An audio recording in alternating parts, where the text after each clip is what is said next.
कुंडली मिलान में नाड़ी के ये 8 गुण जीवन और आयु को प्रदर्शित करते हैं। कुंडली मिलान में जो वर्ण के गुण होते हैं वो इतने महत्वपूर्ण होते हैं कि तकरार जो होगी, नोकझोंक जो होगी, वो यही तय करते हैं। कुंडली मिलान में वश ये बताता है कि समाज में उनकी तात्कालिक प्रतिक्रिया क्या होगी। बहुत महत्वपूर्ण टॉपिक है कुंडली मिलान का। नमस्कार, रुद्राष्ट्र विज्ञान में आप लोगों का बहुत बहुत स्वागत, अभिनंदन है। आज हम बात करेंगे कुंडली मिलान के विषय में। मैंने अक्सर देखा है बहुत से कपल्स, बहुत से जोड़े ऐसे आते हैं जिनको कोई ना कोई ऐसी प्रॉब्लम होती है जो शायद उनकी व्यक्तिगत कुंडली को देखने के बाद उस स्तर से सॉल्व नहीं होती। हमेशा आप एक चीज नोटिस करिएगा कि जब दो चीजों का मिलन होता है तो तीसरी एक नई चीज क्रिएट निश्चित होती है। ये प्रकृति का नियम है। आप किन्हीं भी दो चीजों को आपस में मिलाइए तो जो नई तीसरी चीज सृजित होगी वह किसी न किसी रूप में प्रभाव जरूर डालेगी। तो कुंडली की मिलान की जो व्यवस्था थी वह 8 स्तरों से होकर गुजरती थी। कुल 36 अंक दिए गए थे। ये बहुत महत्वपूर्ण गणितीय सूत्र था जो कि आज भी प्रभावशाली है और पूर्णतः लागू होता है वर और वधु के वैवाहिक जीवन के ऊपर। बहुत से लोगों के मन में भ्रम कंफ्यूजन रहता है। आज मैं उन सारे भ्रम और कंफ्यूजन को दूर कर दूंगा कुंडली मिलान के विषय में। ध्यान से सुनिए और समझिएगा। और एक निवेदन आपसे यह भी है कि अगर आप पूरे वीडियो को बिना स्किप किए देखते हैं तो निश्चित कुंडली मिलान से संबंधित किसी भी प्रकार का कोई प्रश्न आपके मन में अनुत्तरित नहीं रह जाएगा। मैं पूरी कोशिश करूंगा कि कुंडली मिलान के संबंध में आपको पूर्ण जानकारी दे दूं सरल भाषा में। तो शुरू करते हैं कार्यक्रम को और समझते हैं कि कुंडली मिलान की व्यवस्था क्या है। और बीच बीच में मैं ये भी बताता रहूंगा कि किस चीज का क्या रोल होता है जीवन में, कौन सी चीजें कितनी महत्वपूर्ण और क्या इंपॉर्टेंस रखती हैं वैवाहिक जीवन में। देखिए, कुल 36 गुण माने गए हैं, आप सब लोगों को पता है। 36 गुणों को 8 कैटेगरी में बांटा गया है और हर एक कैटेगरी को एक वेटेज दिया गया है, एक भारांक दिया गया है, जिससे हम यह समझ सकें कि किस चीज का कितना महत्व है उन 36 गुणों में। मुहूर्त चिंतामणि नामक ग्रंथ ने अपने अष्टकूट वर्ग में ये 8 प्रकार की मैत्री बताया है, यानी 8 प्रकार की मित्रताओं को बताया है। ये 8 प्रकार की कैटेगरीज जो हैं वो कुंडली मिलान में निर्णायक साबित होती हैं या बताने में साबित होती हैं कि आने वाला जो वैवाहिक जीवन है, जो दाम्पत्य जीवन है, वो किस प्रकार का चल सकता है। और यह सजगता ही हमें एक अच्छे, मधुर, सरल और उन्नत दाम्पत्य जीवन को दे सकती है। कौन कौन से होते हैं वो 8 कैटेगरी, पहले तो आप ये जान लीजिए। देखिए, नाड़ी नाम की एक कैटेगरी होती है कुंडली मिलान में, जिसमें सबसे मैक्सिमम नंबर मिलते हैं 8 नंबर। निश्चित तौर पर यह बहुत महत्वपूर्ण कैटेगरी होती होगी, तभी ऋषियों ने सबसे मैक्सिमम नंबर 8 इस कैटेगरी को दिए हैं। भकुट नाम का एक दूसरी कैटेगरी होती है, इनको 7 अंक दिए गए हैं, इनको वेटेज दिया गया है 7 पॉइंट का। गण मैत्री के आधार पर हम देखते हैं तो इनको देंगे 6 गुण। ग्रह मैत्री से हम 5 गुण का निर्धारण करते हैं मैक्सिमम। योनि मैत्री से 4 गुण मिलते हैं अधिकतम। तारा बल से 3 गुण अधिकतम मिलते हैं। वश से 2 गुण और वर्ण मैत्री से 1 गुण। जब आप इन सभी के मैक्सिमम नंबर को जोड़ेंगे तो 36 आएगा और यही अधिकतम 36 गुण माने जाते हैं कुंडली मिलान में। वर और वधु की कुंडली आपस में मिलाई जाती है तो मैक्सिमम इन्हीं 36 अंकों के आधार पर हम देखते हैं कि कितने नंबर मिले हैं दोनों वर और वधु की कुंडली के मिलान के बाद। फिर हम यह निर्णय लेते हैं कि यह विवाह उत्तम है, मध्यम है या निम्न स्तर का है और यह विवाह उपयुक्त नहीं है। तो यह सामान्य बातें तो लगभग सब लोग जानते होंगे, लेकिन यह जो 8 कैटेगरीज हैं, इनका क्या रोल होता है, क्या इंपॉर्टेंस है जीवन में, इन सब चीजों को क्यों मिलान करके विवाह संबंधी बड़े निर्णय लेने चाहिए। कम से कम देखिए 18 गुणों का मिलना बहुत जरूरी माना गया है। इससे नीचे के लेवल पर जाने पर अगर अंक प्राप्त हो रहे हैं तो यह विवाह उपयुक्त नहीं माना जाता। 18 से 21 गुण भी अगर मिल रहे हैं तो यह मीडियम लेवल यानी मध्यम कैटेगरी का माना जाएगा। इससे अधिक मिलने पर विवाह में शुभता का जो प्रतिशत है वो बढ़ता ही चला जाएगा। मांगलिक दोष भी देखिए विवाह के लिए विचारणीय होता है, हालांकि वो इस गुण मिलान से संबंधित टॉपिक नहीं है, लेकिन विवाह के लिए यह एक निश्चित विचारणीय प्रश्न होता है और इस पर भी विचार जरूर करना चाहिए।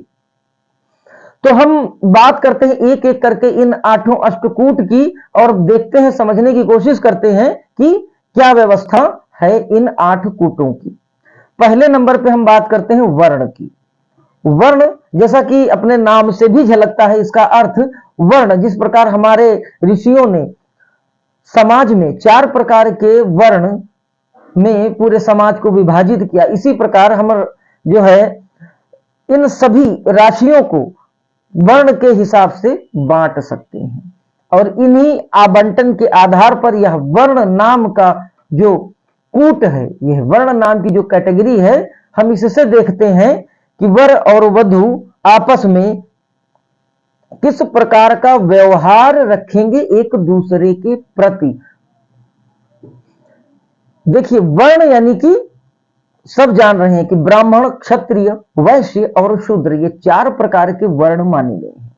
तो इन्हीं 4 प्रकार के वर्ण में 12 राशियों को विभाजित किया गया है और ये चारों प्रकार के जो वर्ण हैं इनके कुछ खास कैरेक्टर्स होते हैं, कुछ खास प्रॉपर्टीज होती हैं इन 4 वर्ण की, यानी कि ये चारों वर्ण अपने आप में कुछ गुण और कुछ अवगुण धारण करते हैं एक दूसरे के प्रति। अवगुण से तात्पर्य एक दूसरे के प्रति मैचिंग का ना करना, एक चीज दूसरे के प्रति अवगुण होती है। तो कर्क, वृश्चिक और जो मीन राशियां मानी गई हैं, यह ब्राह्मण वर्ण की राशियां मानी गई। इनके अंदर सात्विकता का गुण होता है, सरलता होती है, दया होती है, ईश्वर में आस्था होती है, भक्ति भावना होती है। इनके अंदर वह सभी सतोगुण वाली बातें होती हैं। इसका अर्थ यह नहीं है कि ये राशियां, जिसकी भी ये राशि है वो पूर्णतः सतोगुणी होगा। कारण क्या है, अगर और ग्रहों की दृष्टियां भी अगर इन राशियों पर या इन राशियों के स्वामी पर पड़ेंगी तो भाव को बदलेंगी, उस व्यक्ति का जो स्वभाव होगा उसमें निश्चित परिवर्तन आएगा। लेकिन यह केवल कुंडली मिलान के उद्देश्य से जब देखा जाएगा तो कर्क, वृश्चिक या मीन राशि वाला जो भी व्यक्ति होगा या जो भी महिला होगी, कन्या होगी, उसको हम ब्राह्मण कैटेगरी में रखते हैं। मेष, सिंह और धनु राशियां जो है यह क्षत्रिय राशियां मानी गई हैं। वृषभ, कन्या और जो मकर है यह वैश्य यानी व्यापारिक राशियां मानी गई हैं और मिथुन, तुला और कुंभ शूद्र राशियां मानी गई हैं। अब आप सोच कर देखिएगा कि यदि किसी एक व्यक्ति की ब्राह्मण राशि हो और दूसरे की अगर शूद्र राशि हो तो आपस में क्या व्यवहारिकता में वो चीजें लंबे समय तक सरलता के साथ निभ पाएंगी?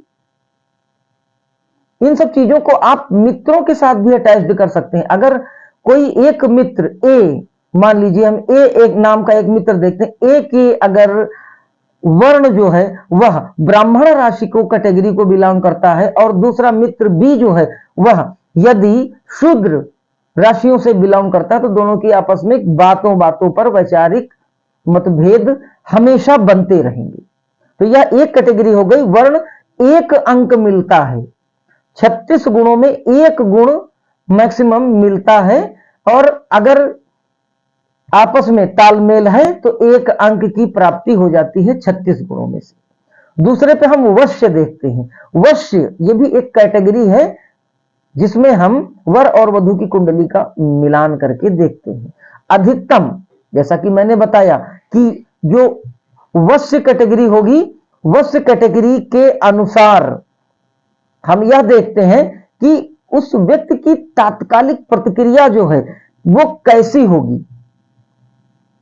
इसमें हम 5 कैटेगरी को, सब कैटेगरी के थ्रू हम देखते हैं। द्विपद राशियां, चतुष्पद राशियां, कीट राशियां, वनचर और जलचर, इन 5 कैटेगरीज में हम 12 राशियों को विभाजित करते हैं और उसके आधार पर आपस में वर और वधु की राशियों के साथ हम उनकी समानता को देखते हैं कि क्या तालमेल कर रहा है एक दूसरे के प्रति। जैसे कि द्विपद जो राशियां होती हैं वह मिथुन, कन्या, तुला और कुंभ राशि होती है। चतुष्पद राशियां जो होती हैं वह मेष, वृषभ, मकर और धनु राशि मानी गई है। धनु राशि में जो है 15 डिग्री तक द्विपद और 15 डिग्री तक चतुष्पद की मान्यता है। कीट की श्रेणी में वृश्चिक राशि आती है, वनचर की श्रेणी में सिंह राशि आती है और जलचर की श्रेणी में कर्क और मीन राशियां आती हैं। अब आप सोच कर देखिएगा कि यदि अगर जैसे मीन राशि है और जलचर की राशि है, यह जल में ही जीवन व्यतीत करती है, जल को ही अपना जीवन समझती है। यदि जल वाली किसी राशि को अगर साथ मिल जाए चतुष्पद वाली राशि का या वनचर वाली राशि का, तो क्या वो तालमेल बैठ सकता है? एक स्वच्छंद होकर विचरण करने वाली राशि है सिंह राशि, जिसमें वह पूरे जंगल के राजा के समान व्यवहार करने वाली राशि है। और दूसरी जगह पर जलचर मीन जैसी राशि है, सौम्य स्वभाव, मृदुल हृदय।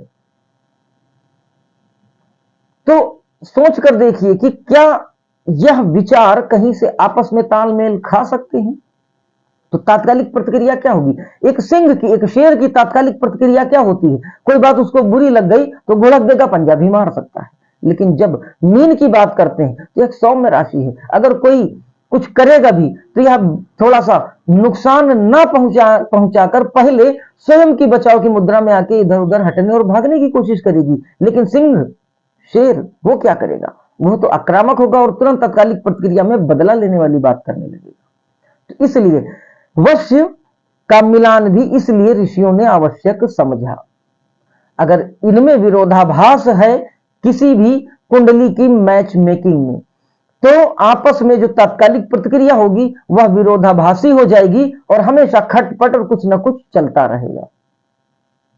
समाज में भी वैसी ही छवि बनेगी, मृदुलता वाली या क्रोध के साथ दूसरों पर हावी होने वाली। बात करते हैं अगली, तारा। तारा के विषय में इसको मैक्सिमम 3 अंक दिए गए हैं। तारा के माध्यम से हम यह देखते हैं कि भाग्य और सौभाग्य की स्थिति क्या रहेगी। अगर यह मैच करेगा तो भाग्य प्लस भाग्य, वर और वधु का भाग्य अगर आपस में मैच करता है तो बिगड़ते हुए काम बन जाएंगे। बाधाएं जो उत्पन्न हो सकती थी वह बाधाएं आसानी से, सरलता से सॉल्व हो जाएंगी। और जब अच्छे काम के लिए अच्छे समय के साथ हम कोई चीज प्रारंभ करेंगे तो भाग्य सौभाग्य के साथ मिलकर वृद्धि करेगा और हमको मैक्सिमम बेनिफिट देगा, जिसके माध्यम से हम अपने परिवार के साथ उन्नति और ऊंचाइयों को छू सकते हैं। नक्षत्र के आधार पर यह देखा जाता है तारा कि वर और वधु के नक्षत्रों के बीच तालमेल कैसा है। इसमें हम 0, 1.5 और पूरे 3 अंक मिल सकते हैं। इसकी कैटेगराइजेशन और इसका मैच मेकिंग तारा का कुछ इस प्रकार का है कि अगर अपोजिट हो गया तो 0 अंक, एक का दूसरे से मिला लेकिन दूसरे का पहले से, यानी वर का यदि वधु से मिल गया और वधु का यदि वर से नहीं मिला तो मीडियम यानी 1.5 अंक मिलेंगे, आधे अंक। और यदि दोनों का आपस में परफेक्टली मैच कर जाता है तो फिर पूरे 3 अंक मिल सकते हैं। अब आप समझ कर देखिएगा कि तारा का महत्व कितना है। तारा भी उस 36 गुण में 3 गुण का प्रतिनिधित्व करते हैं, तो निश्चित जान लीजिए कि यह गुण जो है वर और वधु के दाम्पत्य जीवन में बड़ा प्रभाव डालते हैं। चौथी जो श्रेणी है कुंडली मिलान में वह है योनि मैत्री। अधिकतम 4 अंक होते हैं और मानसिक स्तर का आकलन करते हैं। किस वर और वधु का मानसिक स्तर क्या हो सकता है, क्या यह आपस में मैच करने वाला मानसिक स्तर होगा या फिर विषमता पैदा करने वाला। 13 योनियां मानी गई हैं। इनका आपस में मित्र और शत्रु स्वभाव एक दूसरे के प्रति खिंचाव और मानसिक स्तर की व्याख्या करता है। वह कौन कौन सी हैं? 13 योनियां देखिए, वह जो है अश्व, गज, मेष, सर्प, श्वान, मार्जार, मूषक, महिष, व्याघ्र, मृग, वानर, नकुल और सिंह। यह 13 प्रकार की योनियां मानी गई हैं और इन 13 प्रकार की योनियों को आपस में मिलान करने पर अधिकतम 4 अंक प्राप्त हो सकते हैं। अब देखिए, अगर मित्र योनि हो तो 3 अंक, यानी कि वर और वधु की योनियां आपस में मित्रवत हो तो फिर 3 अंक मिलेंगे। अगर सम है तो 2 अंक, अगर शत्रु है तो 1 अंक और अति शत्रु है तो 0 प्राप्त होगा। तो समझिए, देखिए, ये जो बताया गया है अश्व, गज, मेष से लेके नकुल और सिंह तक, तो ये सारे जो जीव हैं इनका एक स्वभाव है और स्वभाव के अनुरूप इनका एक मानसिक स्तर है। जैसे अगर सिंह है तो उसका मानसिक स्तर अलग है, वह अपने तरीके से चीजों को ऑपरेट करने के लिए तैयार होता है। इसी तरीके से जैसे सर्प है, उसकी तैयारी अलग होती है, उसका मेंटल, उसका एक मानसिक स्तर अलग होगा। गज हाथी है, उसका अलग होगा। अश्व यानी घोड़ा है तो उसका मानसिक स्तर अलग होगा।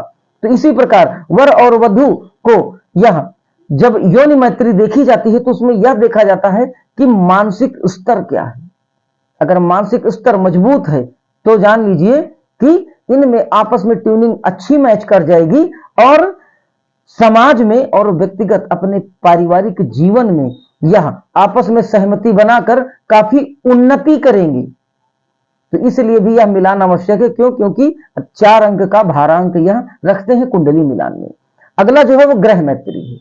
यह भी बड़ा महत्वपूर्ण पॉइंट होता है और अधिकतम 5 अंक मिलते हैं, इसलिए और भी महत्वपूर्ण हो जाता है ग्रह मैत्री।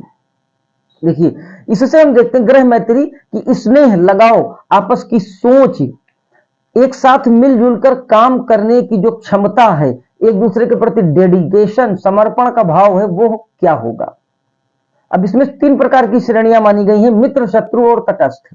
और इन 3 कैटेगरी के अकॉर्डिंग हम वर और वधु की कुंडली का मिलान करते हैं और यह जानने की कोशिश करते हैं कि अगर यह विवाह हो और ग्रह मैत्री आपस में किस स्तर की हो तो बहुत उत्तम फल देने वाला परिवार और बहुत उत्तम फल देने वाला वैवाहिक दाम्पत्य जीवन होगा। अगर वर और वधु दोनों की आपस में राशियां मित्र हो तो पूरे के पूरे 5 अंक। अगर एक मित्र और एक की राशि यानी वर की मित्र राशि हो और कन्या की तटस्थ हो तो 4 अंक मिलते हैं। अगर दोनों की तटस्थ हो, वर और वधु दोनों की तटस्थ हो राशियां एक दूसरे के प्रति, तो 3 अंक। अगर एक की मित्र और एक की शत्रु हो तो 1 अंक और एक की तटस्थ हो और एक की शत्रु हो तो आधा अंक यानी 0.5। और अगर दोनों की शत्रु प्लस शत्रु हो तो 0 अंक मिलता है। सीधे सीधे 5 अंक कम हो जाएंगे 36 गुणों में से। तो ग्रह मैत्री बड़ा महत्वपूर्ण टॉपिक होता है कुंडली मिलान में। ये जान लीजिए कि अगर वर और वधु के ग्रह आपस में मित्र नहीं है या मित्रवत नहीं है तो उनमें तटस्थता होगी, तो एक दूसरे के प्रति वो न्यूट्रल नेचर के होंगे। और अगर कहीं शत्रुता हो गई तो सोच कर देखिए कि दोनों विरोधाभासी मानसिकता, विरोधाभासी गुण के होंगे, कितनी दिक्कतें आ जाती हैं किसी भी चीज को समझने में। क्यों? क्योंकि फैमिली है और फैमिली में किसी भी टॉपिक पर आप अकेले निर्णय नहीं ले सकते, वो तो फिर मोनोपोली में आ जाएगा। अगर आप अकेले निर्णय ले रहे हैं तो कहीं ना कहीं ये मैत्री भी उसमें काम आ रही होगी कि कहीं ना कहीं कुछ विरोधाभास होगा तभी अकेले निर्णय लेंगे। लेकिन एक लॉजिक के दृष्टिकोण से, एक तर्क के दृष्टिकोण से सोच कर देखिए, परिवार में अगर कोई निर्णय हम अकेले ही लेते चले जाएं तो एक तो ये हमारी मोनोपाली हो जाएगी, यानी कि एक तो ये एक तरीके से तानाशाही हमारी हो जाएगी और हमारे दूसरे पार्टनर के प्रति उसके मन पर एक दबाव बनेगा कि किस प्रकार का व्यक्ति है, मुझे कोई वैल्यू ही नहीं देता। तो निश्चित तौर पर संबंधों में खटास आने लगेगी। बड़े लॉजिक से, बड़े तर्क से, बड़े वैज्ञानिक रीति के साथ यह कुंडली मिलान की व्यवस्था बनाई गई। अब प्रत्येक ग्रह देखिए आपस में एक दूसरे के प्रति मित्रता और शत्रुता का सामान्य स्तर का भाव रखते हैं। कोई भी ग्रह हो, वह सूर्य से लेकर और शनि मत, कोई भी ग्रह हो, यह ग्रहों का एक अपना स्वभाव होता है और यह एक दूसरे के प्रति एक राय रखते हैं, एक मिजाज रखते हैं। तो एक ग्रह दूसरे ग्रह के प्रति मित्रता, शत्रुता और तटस्थता का भाव रखता है। अब मान लीजिए कि कोई ऐसा ग्रह है जो शत्रुवत हो गया और दूसरा ग्रह भी अगले के लिए शत्रुवत हो गया, तो बड़ी दिक्कत हो जाती है। फिर सामंजस्य स्थापित करने में बड़ी परेशानियां आ जाती हैं। बहुत सी मैंने कुंडलियों को देखा है जिसमें कुंडली जब मिलान करके देखा गया तो प्रॉब्लम पता चली। व्यक्तिगत तौर पे वर और वधू यानी लड़का और लड़की दोनों की कुंडलियों में चीजें उतनी विशेष नहीं दिख रही थी, लेकिन जब दोनों कुंडलियां आपस में मैच कराई गई तो पता चला कि कहां कहां पे प्रॉब्लम थी। और ये 8 जो पॉइंट हैं ये सच में अपना एक विशेष प्रभाव डालते हैं दाम्पत्य जीवन पर। अगले कूट की बात करते हैं तो वो है गण मैत्री। 6 अंक अधिकतम अंक, इसको 6 अंक दिए हैं ऋषियों ने, तो निश्चित ये सबसे ज्यादा महत्वपूर्ण होगा। सामाजिक सोच क्या होगी, सामाजिक प्रतिक्रिया क्या होगी, अपने परिवार के प्रति इनकी तात्कालिक प्रतिक्रिया क्या होगी, यह भी बताता है गण। यह बिल्कुल बेसिक कमांड फाइल की तरह होता है, एकदम रूट नेचर बताता है। नक्षत्रों को देखिए 3 समूह में बांटा गया है, देव, राक्षस और मनुष्य के श्रेणी में। अब देवताओं में बताया जैसे सत्वगुण होता है, मानव में रजोगुण और राक्षसों में तमोगुण। यह एक प्रवृत्ति है, ऐसा नहीं कि किसी व्यक्ति का अगर गण जो है वो राक्षस है तो वो राक्षस जैसा व्यवहार करेगा, नहीं, यह एक गुण की बात है। तीनों श्रेणियों के अलग अलग गुण के अलग अलग लाभ भी हैं। तो मन में कोई ऐसी बात आप लोग मत लाइए कि कोई देव गुण है तो वो बड़ा देवता तुल्य होगा और कोई राक्षस श्रेणी का है तो उसके अंदर वो सारे पापत्व तो ही होंगे, नहीं, ये एक स्वभाव की बात बताई जा रही है। जैसे अब आप सोच कर देखिए कि अगर 50 लोग खड़े हों या कुछ ऐसा वातावरण माहौल बना हो जहां पर आपको हथियार उठा के किसी की जान बचानी हो, तो अगर राक्षस गुण का व्यक्ति होगा तो वो बचा के लेके चलाएगा, लेकिन देव गुण वाला जो होगा या जो जिसका गण देवता वाला होगा वो समझाने बुझाने की तो कोशिश करेगा, हथियार जल्दी नहीं उठाएगा। तो हर कैटेगरी की एक अलग अलग उसका स्वभाव है, उसका मिजाज है। तो यहां पर उस स्वभाव की बात ऋषियों ने कही है कि आपस में मैत्री अगर होगी तो ये कितना सुंदर मूल्यवान दाम्पत्य जीवन हो जाएगा, इसीलिए 6 अंक दिए गए हैं। अब जैसे राक्षस और मनुष्य या मनुष्य और राक्षस का मिलान हो आपस में तो 0 मिलेंगे, यानी कि पूरे के पूरे 6 अंक घट जाएंगे। अब इसी प्रकार से आप समझने की कोशिश करिए कि अगर देवता और राक्षस और देवता का अगर आपस में गण मिलान हो जाए तो भी 0 होगा, क्यों? क्योंकि वो जो मिजाज है वो नहीं मिलेगा। देवता वाला जो जिसका गण होगा वो तात्कालिक प्रतिक्रिया में समझाने की, सामंजस्य बिठा के बर्दाश्त करके चलने की क्षमता का गुण होगा उसके अंदर। और जो राक्षस गण के होंगे उनके अंदर क्या होगा, वो तात्कालिक रिजल्ट चाहते हैं, वो चाहते हैं कि सारी चीजें हमारे हिसाब से चले, मेरा निर्णय सबसे सही है, नहीं मैं आप तुम्हारी बात बाद में सुनूंगा, तुम पहले मेरी बात सुनो। ये थॉट ही तो, कोई किसी का बुरा नहीं चाह रहा, ईगो प्रॉब्लम आ जाएगी। इस कारण ऋषियों ने इस व्यवस्था को बनाया, क्यों? क्योंकि वो मानसिक स्तर मिलना चाहिए। अब समान गण अच्छे होते हैं, देखिए अगर मनुष्य मनुष्य हो, देव देव हो तो अच्छे होते हैं, लेकिन राक्षस राक्षस भी काफी हद तक अच्छे माने गए हैं। लेकिन व्यवहार में क्या देखा गया है कि खटपट जरूर हो जाती है। राक्षस गण समान होंगे, काफी हद तक मेंटल ट्यूनिंग भी मैच करेगी, हाँ ये काम कर ले, हाँ ठीक कर लिया जाए, हाँ ये वाला काम तो सही, हाँ बहुत सही सोचकर आपने बताया, इस तरह की मेंटल ट्यूनिंग बन जाती है। लेकिन स्वभाव में चूंकि वह तमोगुण होगा तो कहीं ना कहीं वो अपनी जिद पे तो कभी ही अपनी जिद पे, ये भी चीजें अक्सर देखी गई। देवगण और मनुष्य गण अगर आपस में वर और वधू के एक समान हो जाते हैं तब तो बहुत परफेक्ट मेंटालिटी होती है, एक दूसरे का पूरा सपोर्ट करने वाले होते हैं, परिस्थितियां कितनी भी विषम क्यों ना हो एक दूसरे का साथ न छोड़ने वाले लोग होते हैं। इतना सुंदर दाम्पत्य जीवन हो जाता है, साथ न छोड़े, इसीलिए तो साथ पकड़ के चलना चाहिए। यही तो इस जीवन की गाड़ी का सबसे सुंदर रूप है।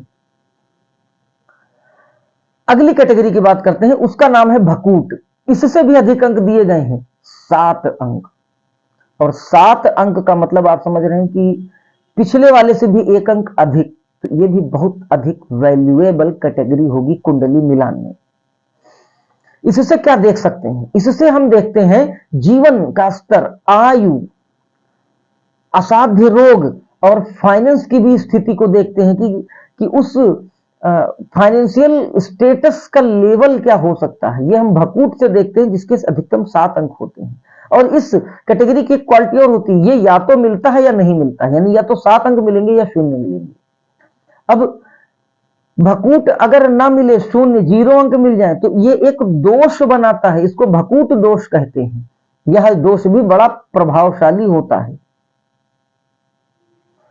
अब इसके कुछ परिहार भी हैं। देखिए, अगर वर वधु की राशि स्वामी एक हो, यानी वर की जो राशि है और जो वधु की जो राशि है, इन दोनों के स्वामी एक ही हों।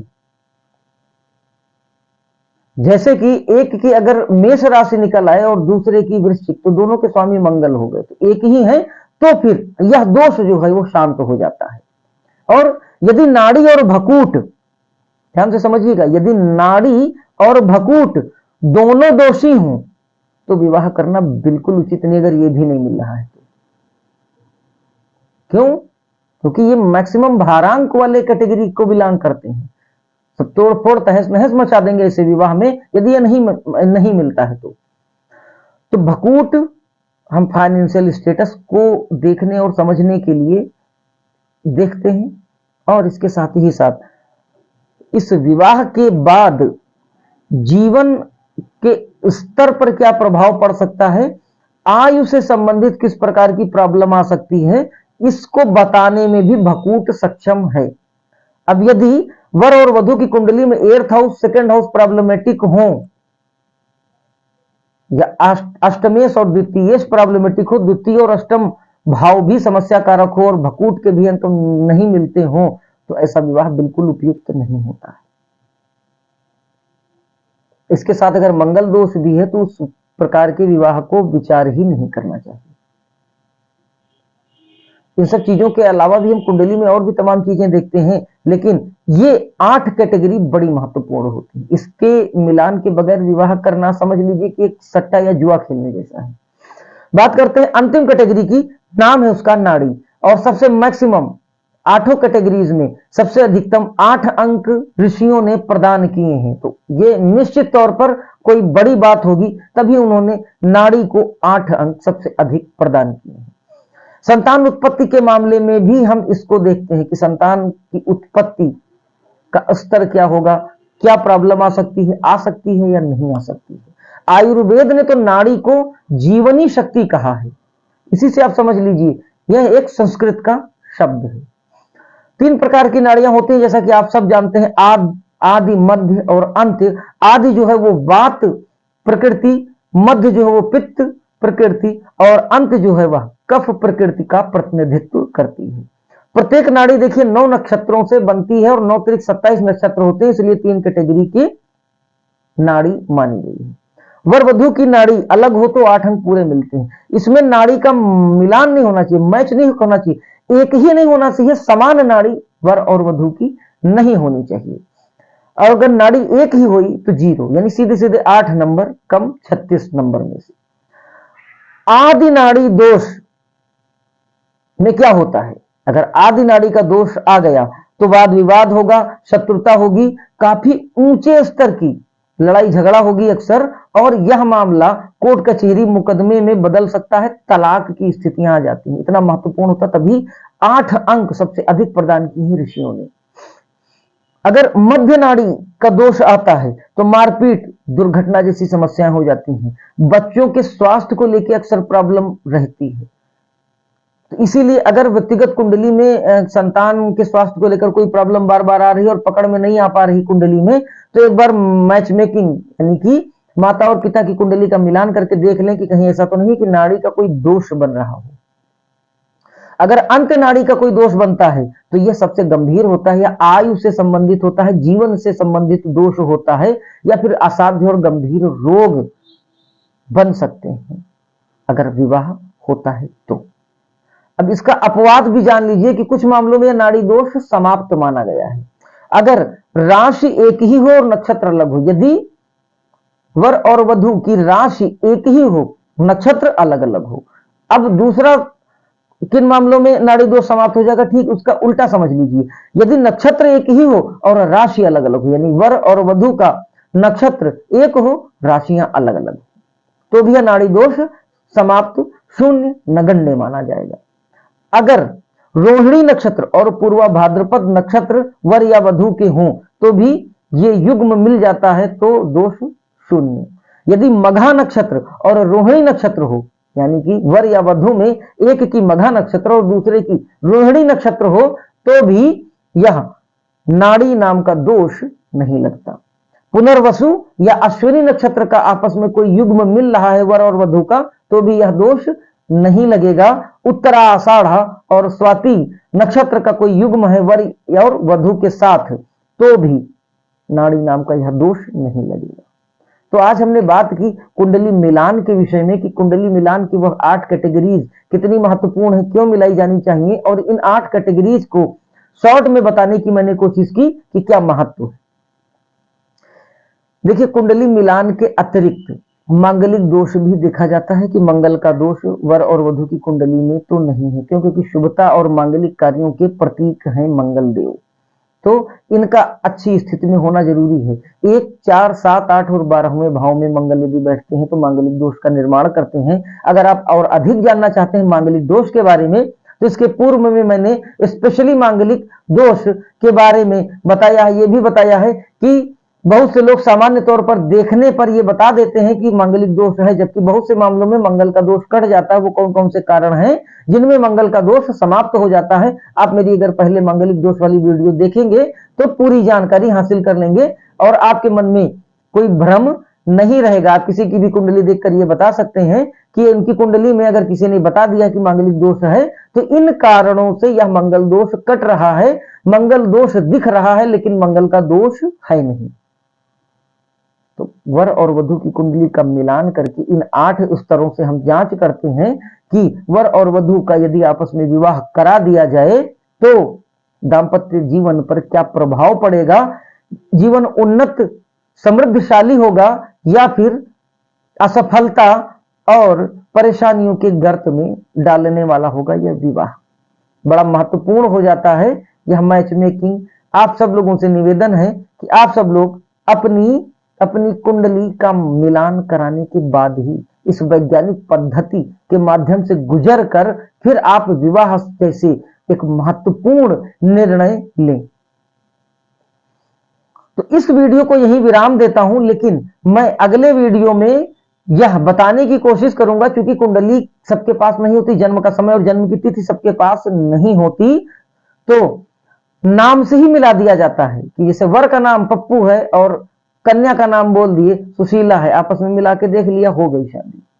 तो उस पर भी मैं बताऊंगा कि नाम का क्या प्रभाव पड़ता है, किन नाम की राशियों के साथ कौन से नाम वाले लोगों का मिलान बड़े अच्छा और बड़ा सुंदर वैवाहिक जीवन, दाम्पत्य जीवन दे सकता है। साथ ही साथ आने वाले समय में मैं ये भी बताऊंगा कि कौन सी राशि के साथ किस राशि का विवाह यदि हो तो दाम्पत्य जीवन बड़ा सुंदर, उन्नतिदायक और समृद्धशाली होता है। इन्हीं विचारों के साथ इस वीडियो को यहीं विराम देता हूं। कल फिर आपसे किसी ज्ञानवर्धक चर्चा में भेंट होगी, तब तक के लिए जय महाकाल।